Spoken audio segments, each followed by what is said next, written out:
Dans les cercles les plus fermés de la haute société, où les fortunes se font et se défont au gré des alliances et des trahisons, les drames humains se jouent souvent loin des regards indiscrets.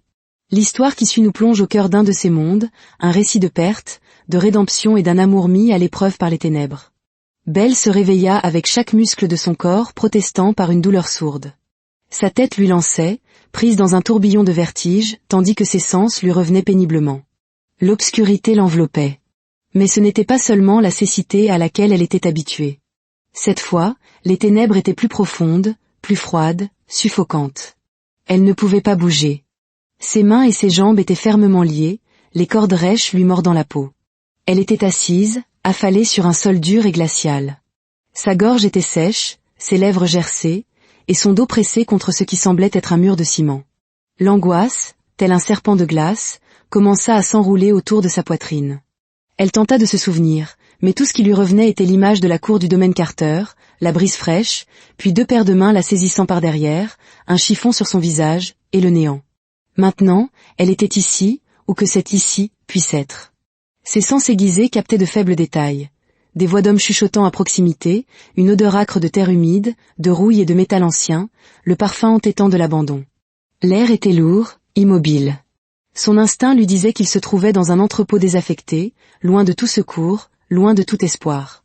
Des larmes perlèrent à ses yeux, mais elle les refoula. Elle ignorait qui elle avait pu offenser. Elle ignorait si elle allait survivre. Son cœur battait la chamade dans sa poitrine, tandis qu'elle essayait de libérer ses poignets, mais les cordes tenaient bon. Sa respiration était courte, tremblante. Soudain, une voix perça le silence. « Tiens, qui voilà de réveiller.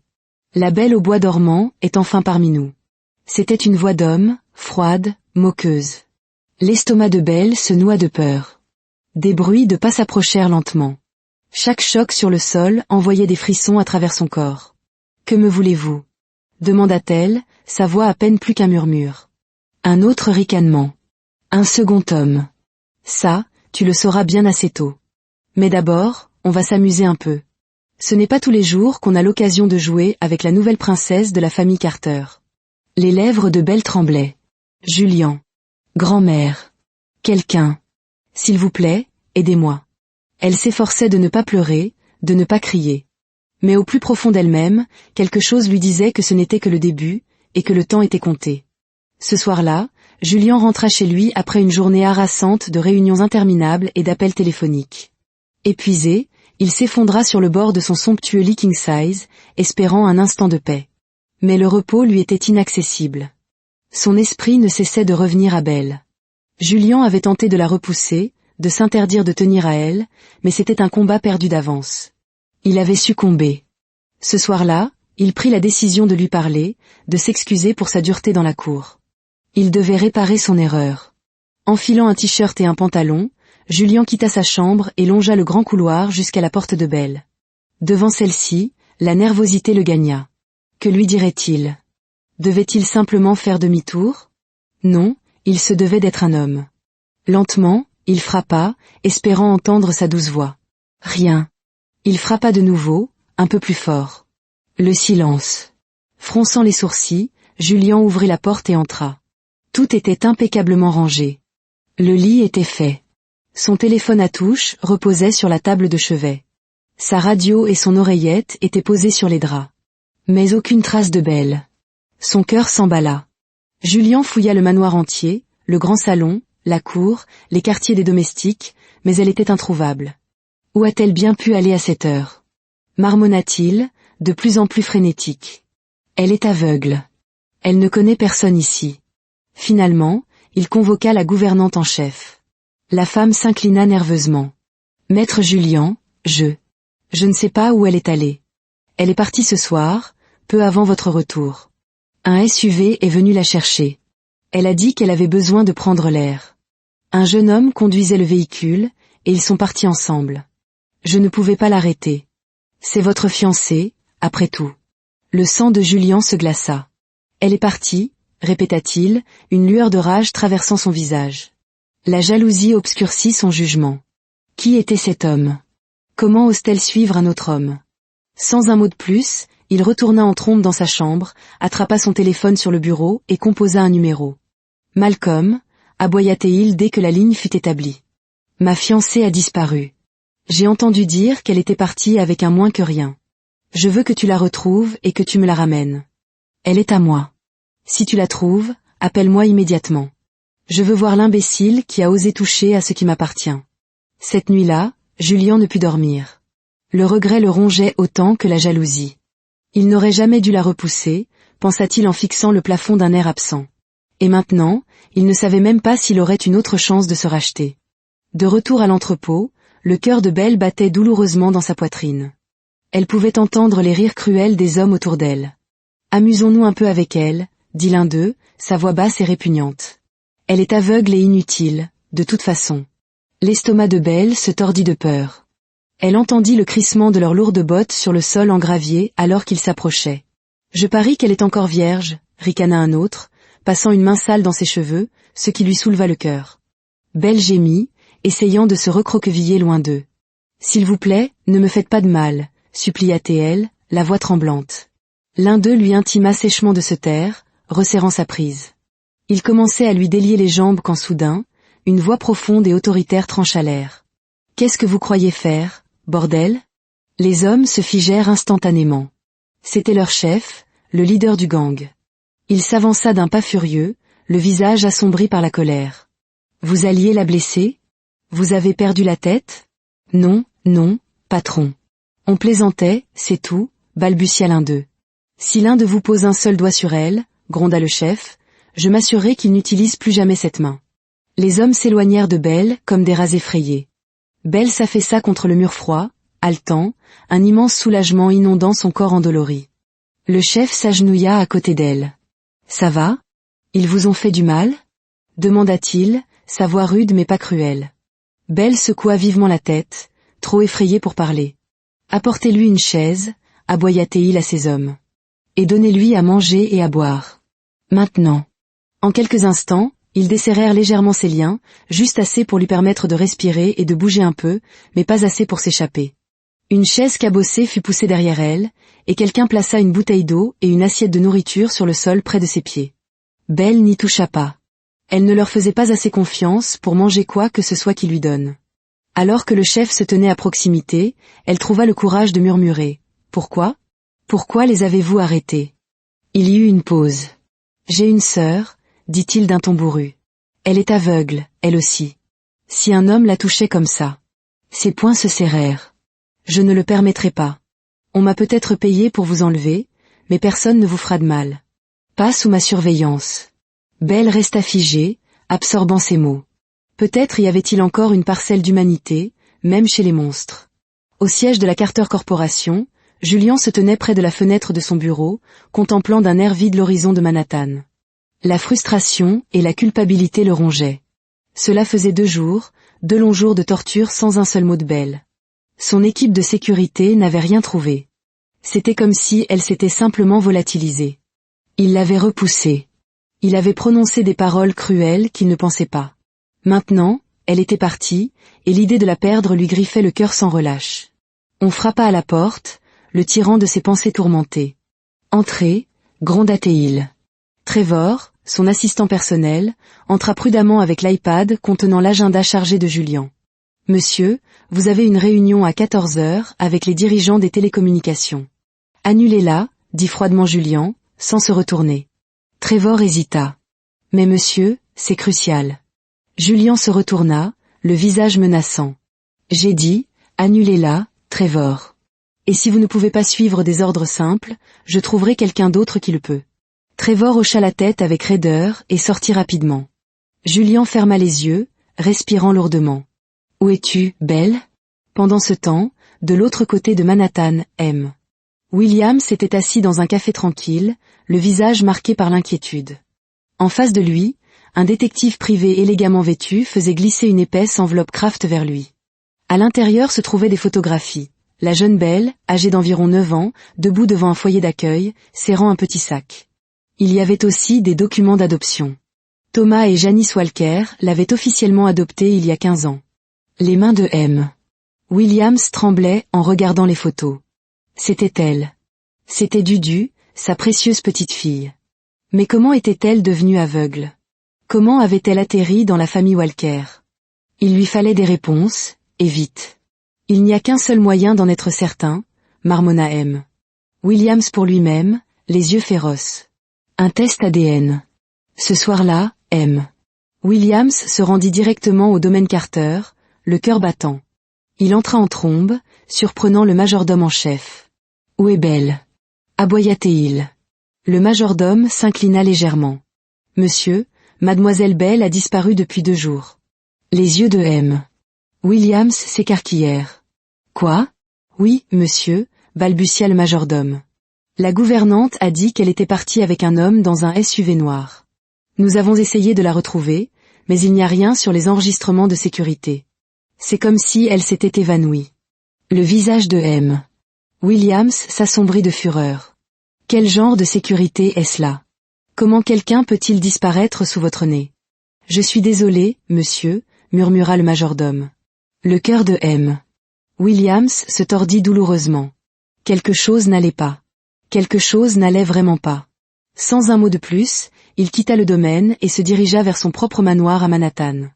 Il monta les escaliers 4 à 4, se dirigeant directement vers une pièce qu'il avait laissée intacte pendant 15 ans, l'ancienne chambre de Dudu. Tout était resté pareil. Les rideaux roses, les animaux en peluche, les photos encadrées sur la commode. Il prit une photo, un portrait de la petite Dudu souriant à pleines dents, et la compara à la photo récente que le détective lui avait donnée. C'était la même personne.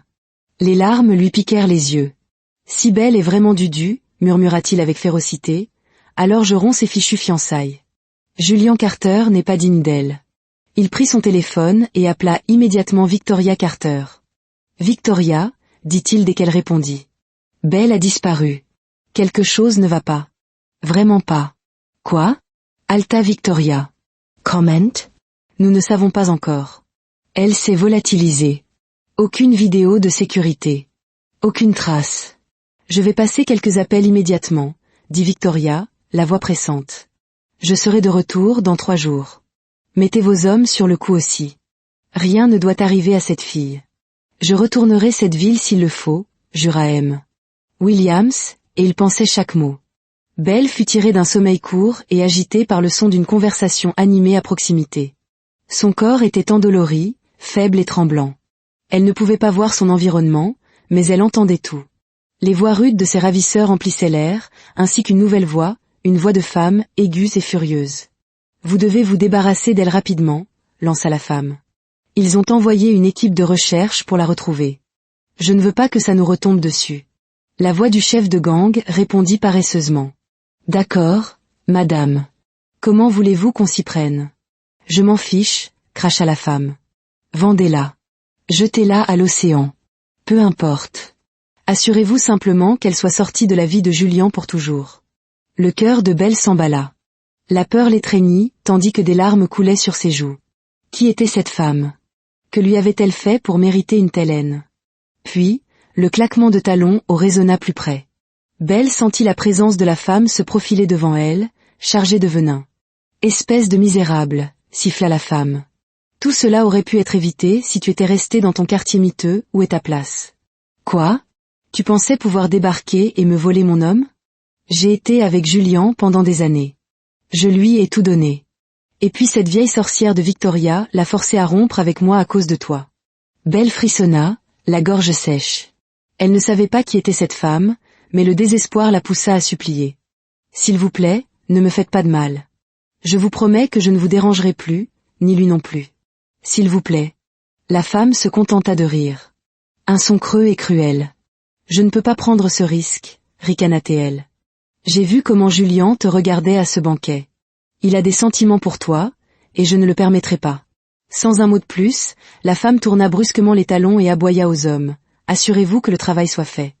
J'enverrai le reste de votre paiement à 6 heures. » Quelques instants plus tard, des mains brutales saisirent Belle.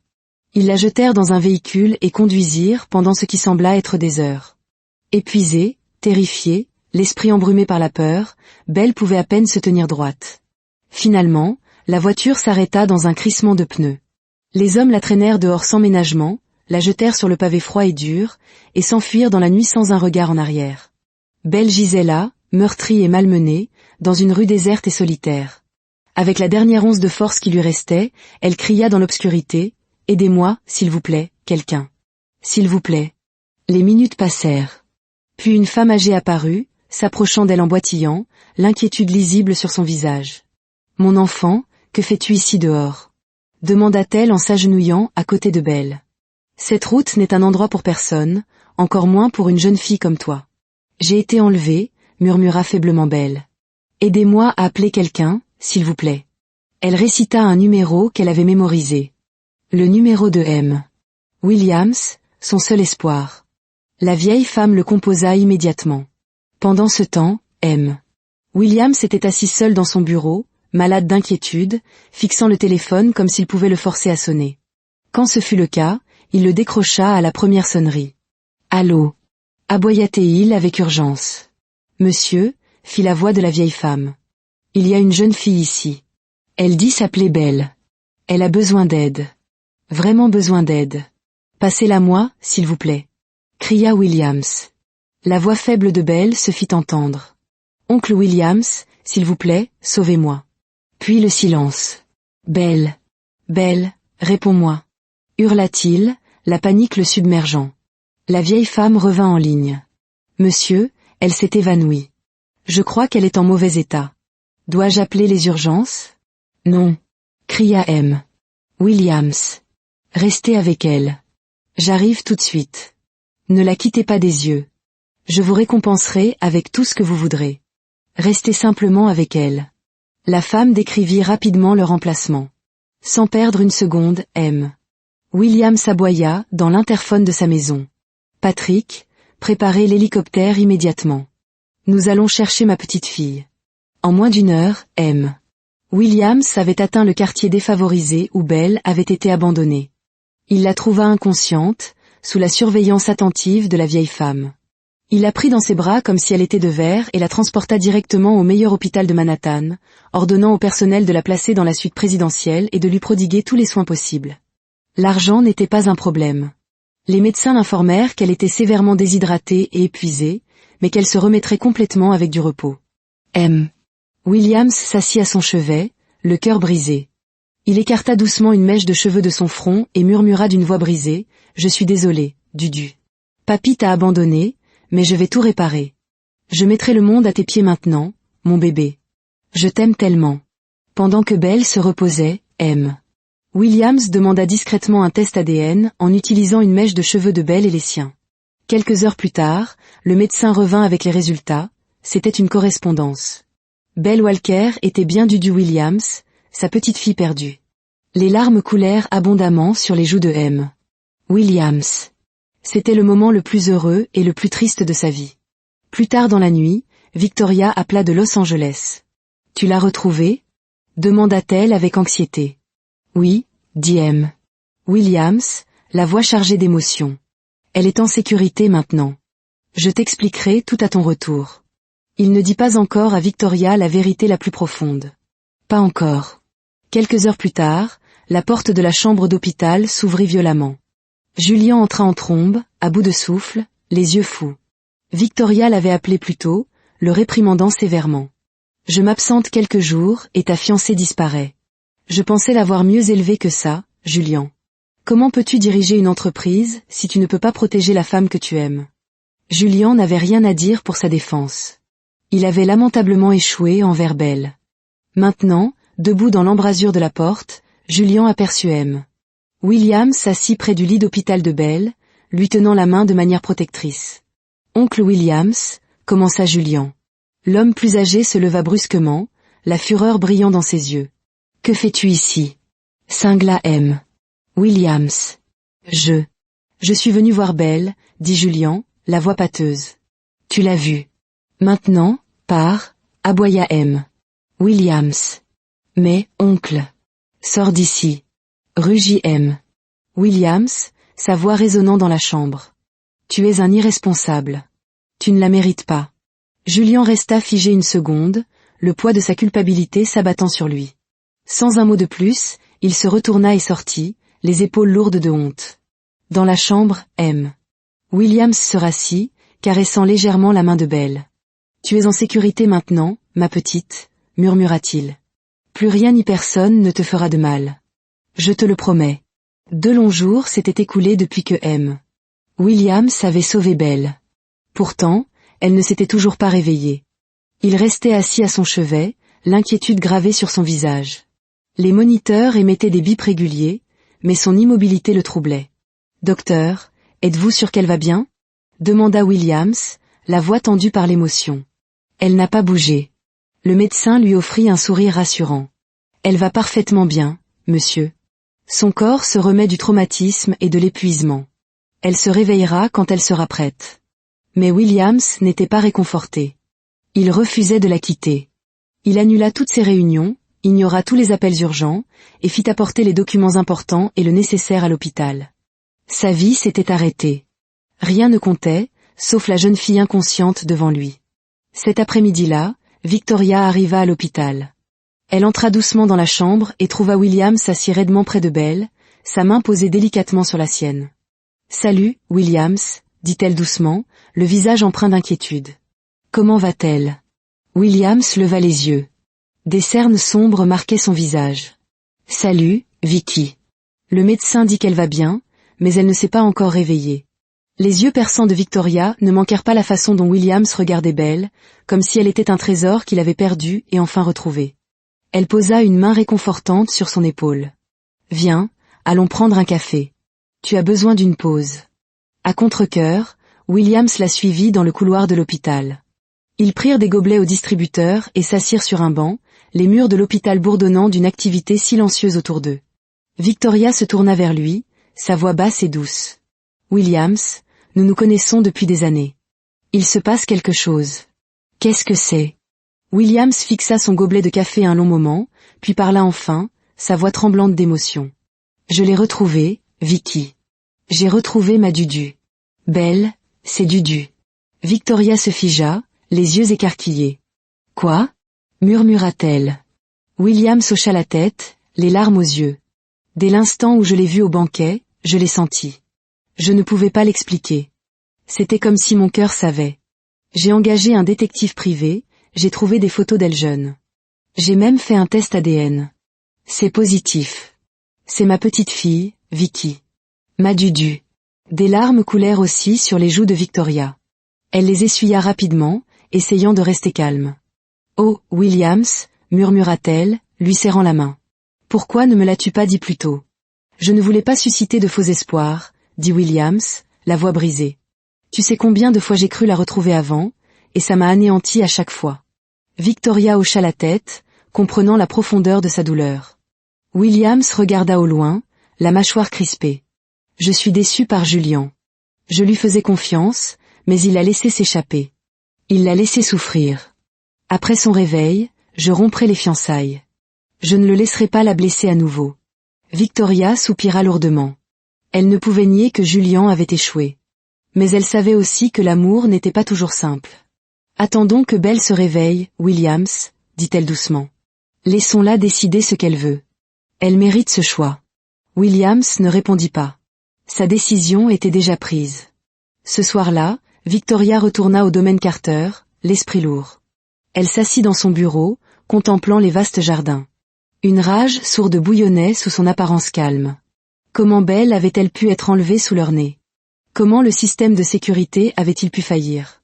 Déterminée à obtenir des réponses, Victoria ouvrit son ordinateur portable et se connecta à un système de sauvegarde spécial qui stockait toutes les images de surveillance du domaine, même celles effacées des serveurs principaux. Elle appela le chef de la sécurité et ensemble, ils épluchèrent les enregistrements minute par minute.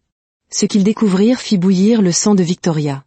Elle vit comment Belle était maltraitée par les femmes de chambre, les ricanements cruels, les croche-pieds délibérés, les moqueries dans son dos. Elle vit Chanel, l'ex-petite amie de Julian, remettre une grosse enveloppe d'argent à la gouvernante. Elle vit la gouvernante autoriser un SUV noir suspect à franchir les portes du manoir, droguant le majordome pour couvrir leurs traces. Victoria referma son ordinateur portable d'un coup sec. Sans hésiter, elle prit son téléphone et appela un contact au placé à la police de New York. « Oui, envoyez des officiers chez moi immédiatement », ordonna-t-elle. « Apportez assez de fourgons. Je vais envoyer quelques traîtres en prison. » Cette nuit-là, la police fit une descente au manoir Carter. Les femmes de chambre qui avaient maltraité Belle furent immédiatement renvoyées. La gouvernante fut arrêtée pour conspiration, complicité d'enlèvement et obstruction à la justice. Tandis que les officiers l'emmenaient en hurlant, Victoria regardait depuis le grand escalier, son expression de pierre. « Personne, murmura-t-elle pour elle-même, ne blesse ma petite fille et ne s'en tire impunément. » Pendant ce temps, à l'hôpital, un miracle se produisit. Belle s'agita. Le bip des machines devint plus fort à ses oreilles. L'odeur stérile de l'hôpital emplit ses narines. Lentement, elle ouvrit les yeux. « Princesse !» s'écria Williams, soulagé, se précipitant à ses côtés. « Tu es réveillée. »« Dieu merci. » Belle essaya de s'asseoir, mais Williams l'arrêta doucement. « Ne bouge pas trop. Tu es en sécurité maintenant, Dudu. Papy est là. Tout va bien. » Belle se figea, la confusion obscurcissant son visage. « Dudu ?» répéta-t-elle, le nom remuant des souvenirs longtemps oubliés. Williams hocha la tête, la voix tremblante. « Oui, Dudu. C'est moi, papy. Je t'ai retrouvée, ma chérie. Je t'ai cherchée toutes ces années. » Les larmes montèrent aux yeux de Belle. « Mais comment ? Comment es-tu sûre que c'est moi ?» Williams sourit à travers ses propres larmes. « J'ai fait faire un test ADN. C'est positif. Dès l'instant où je t'ai vu au banquet, je l'ai su. » La poitrine de Belle se serra. Les vannes de la mémoire s'ouvrirent. Les images fugaces d'un foyer heureux, le rire chaleureux de sa mère, les bras forts de son père, le surnom Dudu, murmuraient avec amour à ses oreilles. Williams se pencha plus près, les yeux brillants. « As-tu toujours le pendentif en forme de lune que je t'ai donné pour ton 5e anniversaire ?» Le souffle de Belle se coupa. « Oui, murmura-t-elle. Il est sur ma table de chevet au manoir. » Williams rit doucement, essuyant ses larmes avec son pouce. « C'est toute la confirmation dont j'avais besoin, ma princesse. » Belle tendit les bras et le serra fort, sanglotant contre sa poitrine. Pour la première fois de sa vie, elle se sentait en sécurité. Vraiment en sécurité. « Je suis tellement désolée, Dudu, » murmura Williams, la tenant serrée. « Je t'ai abandonné une fois. Je ne le ferai plus jamais. Je mettrai le monde à tes pieds. » Et à cet instant, tous deux surent que plus rien ne les séparerait jamais. Belle sortit de l'hôpital quelques jours plus tard, et Papy Williams l'emmena directement dans son grand manoir de Manhattan. Il envoya personnellement son chauffeur au domaine Carter pour récupérer les affaires de Belle. Victoria eut le cœur brisé de voir Belle partir, mais elle ne discuta pas. Après tout ce qui s'était passé, la cruauté des domestiques, la trahison, la solitude et même le traitement froid de Julian, Victoria savait que Belle méritait un nouveau départ. Et pour l'instant, Williams était furieux contre Julian. Les fiançailles ne tenaient qu'à un fil. Pendant les jours qui suivirent, Papy Williams ne quitta pas Belle des yeux. Il annula toutes ses réunions et déplaça son travail à la maison juste pour pouvoir veiller sur sa petite princesse. Le manoir était en effervescence, le personnel de maison ne préparant que les plats les plus raffinés pour l'aider à se rétablir, et Williams s'assurait qu'elle ne manque de rien. Pendant ce temps, Julian s'effondrait. Il n'avait pas dormi correctement depuis des jours.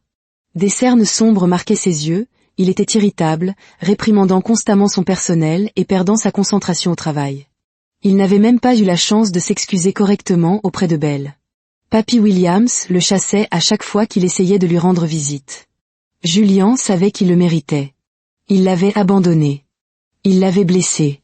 Et maintenant, il risquait de la perdre pour toujours. De son côté, Williams passait des nuits blanches à faire des recherches, à parler à des spécialistes, espérant trouver un miracle pour la cécité de Belle. Après d'innombrables consultations et appels téléphoniques, un soir, l'appel tant attendu arriva. « Williams, j'ai trouvé quelque chose, » dit le docteur Parker, son médecin de confiance, avec enthousiasme. « Il y a un hôpital en Turquie. Je leur ai envoyé le dossier de Belle, et après avoir tout examiné, ils pensent qu'une opération pourrait lui rendre la vue. » Williams pouvait à peine respirer, submergé par le bonheur. Il se précipita dans la chambre de Belle comme un enfant avec un trésor secret. Il frappa doucement et entra. « Princesse, j'ai de bonnes nouvelles, » dit-il, le visage illuminé d'excitation. « Il y a un hôpital en Turquie. Ils peuvent t'aider à retrouver la vue. » Belle sourit, mais Williams remarqua une lueur de tristesse dans ses yeux. Il approcha une chaise et prit doucement ses mains dans les siennes. « Princesse, qu'est-ce qui ne va pas ? N'es-tu pas heureuse ?» Belle baissa la tête. « Si, papy. Je suis juste fatiguée. Il s'est passé beaucoup de choses. Parle-moi, mon bébé. Quelqu'un te contrarie ? Belle hésita, puis murmura, des larmes perlant à ses yeux. Il me manque, papy. Julian me manque. Je pensais qu'il viendrait me voir. Le cœur de Williams se serra douloureusement. Oh, ma pauvre princesse, dit-il doucement. Je ne savais pas que tu l'attendais. Il a essayé de venir. C'est moi qui l'ai tenu à l'écart. J'étais en colère contre lui pour t'avoir blessé. Belle ne dit rien, mais la tristesse de son expression parlait d'elle-même. Williams le voyait clairement. Elle aimait Julian. Plus tard dans la soirée, Williams appela Victoria et lui demanda d'amener Julian. Il devait régler les choses. Il était temps de guérir. Le lendemain, Victoria arriva avec Julian à sa suite, ne ressemblant en rien au fier PDG qu'il était. Son costume flottait sur lui. Son visage était pâle et des cernes violacées marquaient ses yeux. Williams les fit entrer dans son grand salon. « Belle, ma chérie », commença-t-il chaleureusement. « Julian est là. Je l'ai invité pour que vous puissiez tous les deux parler de vos fiançailles et de votre avenir. Quelle que soit votre décision, je suis avec toi, ma princesse. » William emmena Victoria, laissant le jeune couple en privé. Dès qu'ils furent seuls, Julian se précipita, tombant à genoux devant Belle, ses bras s'enroulant fermement autour d'elle. « Je suis désolé, » murmura-t-il à travers des larmes brisées. « Je suis tellement désolé pour tout, pour les choses terribles que je t'ai dites, pour t'avoir repoussé. Je ne pensais rien de tout cela, Belle. Tu es tout pour moi. » Belle, submergée, tendit les mains et traça le visage de Julian avec des doigts tremblants. Elle sourit à travers ses propres larmes. « J'ai toujours voulu toucher ton visage, » dit-elle doucement. « Même quand je pensais que tu ne m'aimais pas. J'ai pensé à toi tout le temps quand j'ai été enlevée. Quand j'étais seule à l'hôpital, quand j'ai emménagé chez papy. Je t'aime, Belle, » s'étrangla Julian. « J'ai été un imbécile de te repousser. Si tu veux encore de moi, je veux passer le reste de ma vie à me racheter. S'il te plaît, ne me quitte pas. » Des larmes coulèrent sur les joues de Belle tandis qu'elle murmurait en retour, « Je ne pars pas, Julian. Je suis là. » Leurs lèvres se rencontrèrent dans un baiser doux et émouvant, brut, réparateur et plein de promesses tacites. Pendant ce temps, dans le bureau, Victoria mettait Williams au courant. La gouvernante a été inculpée. Elle risque 5 ans de prison pour son rôle dans l'enlèvement de Belle. Et Chanel a été arrêtée aussi. Elle risque la perpétuité pour avoir orchestré tout le plan. Bien, gronda Williams. Quelle pourrisse. Personne ne blesse ma princesse et ne s'en tire impunément. Plus tard dans la journée, Belle et Julian informèrent Williams et Victoria qu'ils souhaitaient maintenir leurs fiançailles. Le visage de Victoria s'illumina de soulagement et de joie. Quelques semaines plus tard, Belle s'envola pour la Turquie pour son opération, avec Julian à ses côtés à chaque étape. Ils s'installèrent dans une suite VIP de luxe. L'opération fut longue et délicate, mais lorsque le médecin sortit en souriant, Julian sut que l'espoir était revenu. « L'opération a été un succès », annonça le médecin. Julian resta avec Belle, l'aidant à reprendre des forces, la nourrissant, la réconfortant, riant avec elle, et chaque jour qui passait, leur lien se renforçait. 3 semaines plus tard, les bandages furent retirés. Belle cligna des yeux face aux lumières douces, et le premier visage qu'elle vit fut celui de Julian. Beau, fort, souriant, et entièrement à elle. « Tu es encore plus beau que je ne l'imaginais », murmura Belle avec un rire tremblant. « Et tu es tout ce que j'ai toujours voulu », dit Julian, l'embrassant doucement sur le front. Ils retournèrent à New York juste à temps pour leur mariage. La cérémonie eut lieu dans la cour de Papy Williams, entourée de roses blanches et de guirlandes lumineuses. C'était un mariage intime, rempli d'amour et de guérison. Belle invita ses parents adoptifs. Elle avait déjà remboursé leurs dettes et aidé à reconstruire leur entreprise pour les remercier de l'avoir élevée. En cette belle soirée, Belle et Julian prononcèrent leurs vœux à travers sourires et larmes, entourés de leurs proches. Cette nuit-là, Belle se donna à son mari pour la première fois, joyeusement, amoureusement. « Je serai doux », murmura Julian contre sa peau en l'embrassant profondément, et sous la douce lueur de la lune, ils ne firent plus qu'un.